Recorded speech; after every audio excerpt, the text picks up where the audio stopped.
hide and seek? What if you're hiding for 2 years before someone found you? Only you would not want to be found. That's me, Anne Frank. Hi, and thank you for letting me tell you a little about my life. I was famous for writing in my diary that I have right here. I wrote about my thoughts, my childhood before hiding, and what it was like to hide from the evil Nazis in World War II. My life was normal before we went into hiding. I was born June 12, 1929 in Frankfurt, Germany. My dad, Otto, my mom, Edith, and my sister, Margot, and I moved to Amsterdam in 1933 when I was 5, so we could get away from Hitler and his team of Nazis. We were Jewish, and Hitler blamed the Jews for all the problems going on in people's lives. I loved to play with the neighborhood kids. I went to the beach a lot, and I made a ping pong club. Lastly, I got a book for my 13th birthday and made it my diary. I named it Kitty. Then life was good, but not for long.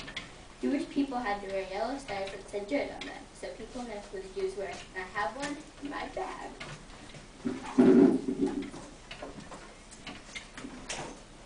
Here. They separated the Christian kids from the Jewish kids, so I had to go to a new school. I liked my old school.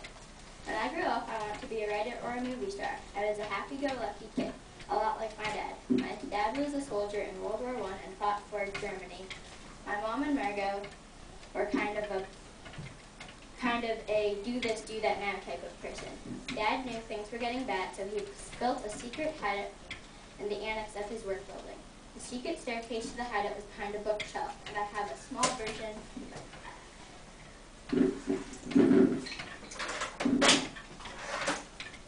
This, you would walk through the door and then open to the staircase.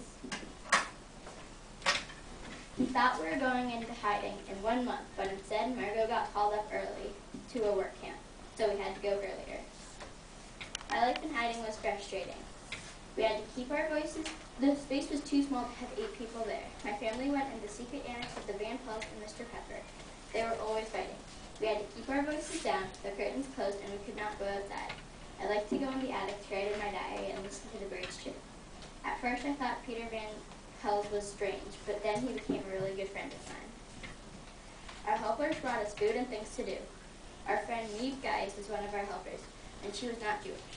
Meve brought us a little bit of food, roasted potatoes, and books and newspapers and magazines.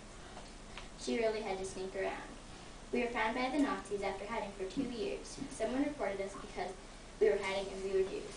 Then they took all of us to a concentration camp. You won't believe what happened next. My life at the concentration camp was horrible. The first camp was Westerbork, and was the best camp I went to. We got food and water, and we got to talk. Some little kids even got to go to school, and I got to read my stories to them. Everyone was there that lived in the annex with me. My job at the camp was to get pieces out of batteries with a screwdriver. Have one here. I had to do that. Only they were bigger than this. I got to see my dad and Peter every night. The next camp I was taken to was Auschwitz with Mom, Margot, and Miss Van Pels. Dad did not go. I never saw my dad again. They shaved their heads. Oh yeah, I'm not trying to be funny because this isn't really funny, but this is just how I can show you how they shaved their heads.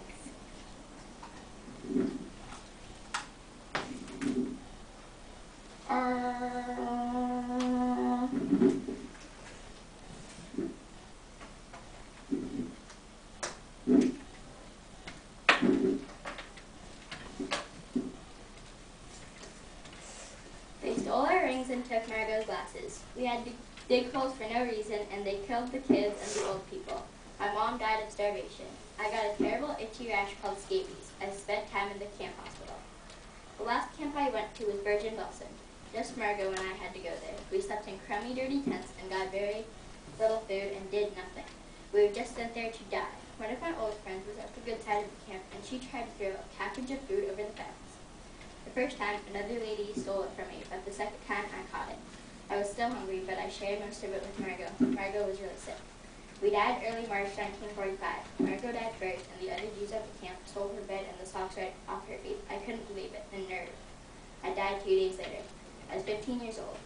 If we were alive, 2 more weeks would have been saved by the British soldiers.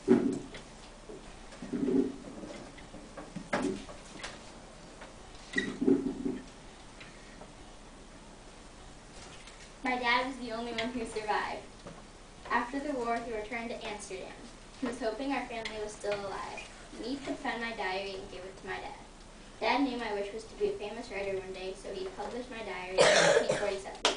Imagine, my book is the second most read book in the world behind the Bible. In 1960, my dad, Otto, bought the office building and made it into a museum. Today, people can go see the secret annex and the bookcase. They even put a statue of me up front. All over the world, I am remembered for my writing, my courage, and lastly, my hope.